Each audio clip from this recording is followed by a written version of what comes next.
बहुत समय पहले की बात है। एक छोटे से गांव में रमेश नाम का एक लड़का रहता था। वह बहुत ईमानदार, मेहनती और दयालु था। उसके माता पिता उसे हमेशा सिखाते थे कि सच्चाई का मार्ग कभी नहीं छोड़ना चाहिए। एक दिन रमेश के गांव में एक साधु आए।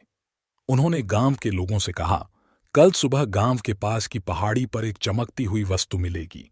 जो सबसे पहले वहां पहुंचेगा वह उस वस्तु का मालिक होगा। यह सुनकर गांव के सभी लोग अगले दिन तड़के पहाड़ी की ओर दौड़ पड़े। रमेश भी पहाड़ी की तरफ चल पड़ा। पहाड़ी पर चढ़ते समय उसने देखा कि रास्ते में एक बूढ़ी औरत गिर पड़ी है। वह मदद के लिए चिल्ला रही थी, लेकिन कोई भी उसकी मदद करने के लिए नहीं रुका। सभी लोग जल्दी से उस चमकती वस्तु को हासिल करना चाहते थे। रमेश का दिल उस बूढ़ी औरत की चीखें सुनकर पिघल गया। वह दौड़ता हुआ उसके पास गया और उसे उठाकर उसकी मदद करने लगा। बूढ़ी औरत ने रमेश को धन्यवाद दिया और कहा, तुम बहुत अच्छे हो बेटे, पर तुम्हें उस चमकती वस्तु तक पहुंचने में देर हो जाएगी। रमेश ने मुस्कुराते हुए कहा, कोई बात नहीं दादी, सच्चाई और दया से बढ़कर मेरे लिए कुछ नहीं है। जब वह बूढ़ी औरत की मदद करके वापस पहाड़ी की ओर चला तो उसने देखा कि वहां कोई चमकती वस्तु नहीं थी।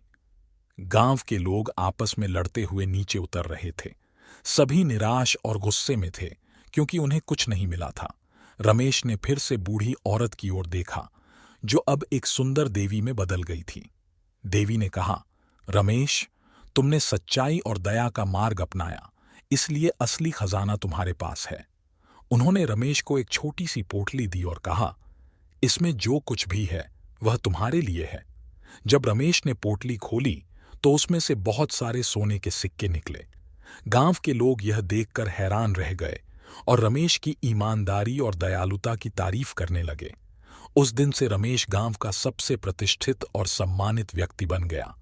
शिक्षा: सच्चाई और दया का मार्ग हमेशा जीतता है, चाहे रास्ते में